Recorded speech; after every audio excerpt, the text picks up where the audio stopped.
하나님의 말씀을 사랑하는 출근 제자 여러분을 주님의 이름으로 축복합니다. 출근 제자 여러분, 연일 무더위 가운데 수고가 많습니다. 영육간에 항상 강건하기를 축복합니다. 하나님 아버지, 오늘도 말씀으로 새 힘을 허락해 주시옵소서.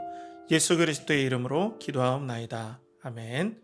오늘 본문은 마가복음 2장 1절에서 12절까지인데요. 이 중 10절에서 11절까지만 읽겠습니다.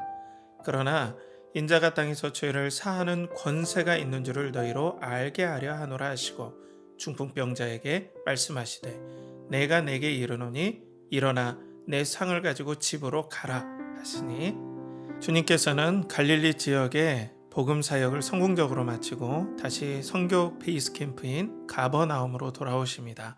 사람들은 이 사실을 알고 이곳으로 몰려옵니다. 이때 주님은 2절에 도를 말씀하시죠. 이것은 하나님 나라의 복음을 말합니다. 하나님 나라가 시작되었다. 그리스도께서 죄와 사탄을 멸하러 오셨다는 내용일 것입니다. 이때 본문은 두 부류의 사람을 대조합니다. 하나는 중풍병자와 4명의 친구입니다. 다른 편은 서기관들이죠. 마가복음을 읽으실 때 이를 착안하시면 도움이 됩니다. 서로 다른 부류를 대조하며 메시지를 전달하죠. 먼저 중풍병자와 4사람입니다. 사람들이 많아 이들은 들어갈 수가 없었습니다. 이때 용단을 내리죠. 지붕을 뜯고 구멍을 냅니다. 당시 집은 콘크리트가 아니었기 때문에 이런 일이 가능했다고 합니다. 이들은 조심히 중풍병자를 내리죠. 그리스도는 그들의 믿음을 보시고 중풍병자에게 죄사함을 선포합니다. 치료해 주시지도 않고 죄사함이라뇨. 아마 2절에서의 곧 복음을 들은 사람들이라면 이 주님의 의도를 간파했으리라고 봅니다. 다음으로 서기관들입니다. 이들은 감시자죠. 그리스도가 무슨 말을 하나 조사하러 온 사람들입니다. 이들은 예수님의 죄사함 선포에 발끈합니다. 마음으로 신성모독이라 정죄하죠. 이때 8절에 그리스도께서 그들의 중심을 보십니다. 자, 여러분은 여기서 무슨 대조를 발견하셨나요? 먼저 마음이 대조가 되죠. 한쪽은 믿음, 한쪽은 불신입니다. 이 중심을 그리스도께서 아셨습니다. 하나님의 나라의 복음은 그리스도를 믿음으로 들어감을 보여줍니다. 서기관은 믿음 없는 나쁜 예가 되죠. 당시 서기관들은 요즘으로 말하면 신학자 정도로 볼 수 있을까요? 구약을 암기할 정도였습니다. 아쉽게도 이들은 구약을 올바로 해석하지 못했습니다. 먼저 하나님의 존재에 대해 다른 교리를 가지고 있었습니다. 하나님은 성부만 계신다 생각했죠. 지금 유대교가 그렇습니다. 이것을 일신론이라고 합니다. 반면 우리는 삼위일체 하나님을 믿죠. 신성의 동일 본질에 성부와 성자와 성령의 구별된 새 위격, 인격체 되심을 믿죠. 그러니 하나님 되심의 본질이 있으신 그리스도께서 당연히 죄를 사하실 수 있습니다. 본문의 두 인물들의 대조에서 성경 해석의 차이를 볼 수 있습니다. 우리말로 관점이 다르죠. 그것은 교리가 달라서입니다. 교리하면 우리는 딱딱해 합니다. 특히 다양성을 존중하는 현대는 이를 더 싫어합니다. 교리를 정하면 분명한 구분이 생기기 때문입니다. 중요한 것은 다양성은 기준이 없이는 불가능하죠. 내가 있어야 당신도 있죠. 나도 없고 너도 없는 것은 다양성이 아닙니다. 큐티를 할 때도 이 기준이 중요합니다. 성경을 볼 때 성령의 인도함을 받으라 교육받죠.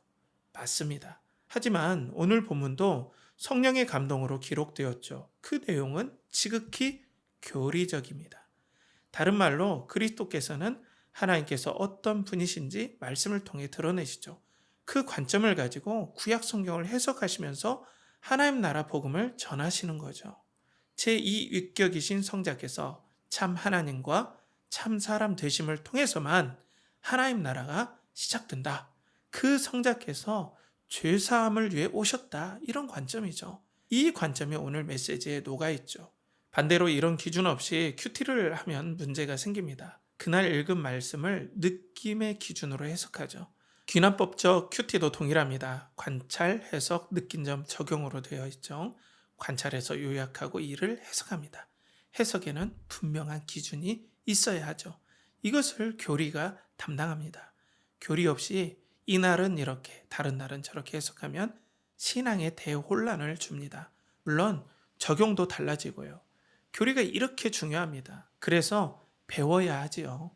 오늘 본문의 중풍병자와 친구들은 그리스도에 대한 믿음이 있었습니다. 죄를 사해 주시는 하나님으로서 그리스도를 신뢰했습니다.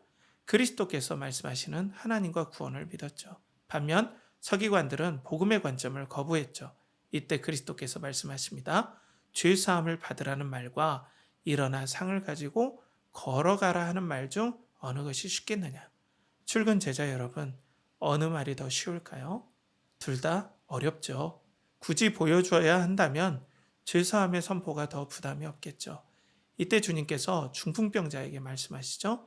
일어나 내 상을 가지고 집으로 가라. 그때 곧 일어나 모든 사람 앞에서 나갑니다. 이것은 그리스도께서 죄사함에 권세가 있음을 보여주는 이적이었습니다. 이 짧은 스토리를 통해 성경은 우리에게 메시지를 주죠. 믿음으로 구원받는다. 그 믿음은 그리스도의 하나님 되심과 사역에 대한 신뢰다. 서기관은 그리스도의 관점, 하나님에 대한 관점, 교리가 다르다입니다. 사랑하는 출근 제자 여러분, 교리는 너무 중요합니다. 교리는 완전한 진리는 아니지만 훌륭한 도구입니다. 사도 이후 교회가 피를 흘리며 지키고 발전시킨 성경을 바라보는 관점입니다. 이를 종교개혁자들이 목숨을 바치며 다시 복원하였습니다. 우리들은 사도와 선지자의 신앙 전통에 있습니다. 그들의 성경 해석 관점을 받아들이죠. 이를 이어받은 종교개혁자들의 전통을 신뢰합니다. 그것이 교리라는 수단을 통해 여기까지 왔죠. 여러분은 얼마나 교리를 알고 계시는지요? 여러분의 성경 해석 기준은 그날의 컨디션인가요? 분명한 기준에 분명한 신앙이 있습니다. 이때 다양성도 아우를 수 있습니다. 혼란한 세상, 신앙 기준을 잡고 그리스도를 사랑하는 출근 제자 여러분 되시기를 축복합니다. 내일의 일터를 위한 묵상 질문을 나누겠습니다. 여러분은 어떤 기준을 가지고 성경을 읽으시나요? 함께 기도하겠습니다. 사랑하는 하나님 아버지, 우리로 올바른 기준을 가지고 그리스도의 영광을 보게 하여 주시옵소서. 아버지를 사랑하오며 존귀하신 예수 그리스도 이름 받들어 기도하옵나이다. 아멘.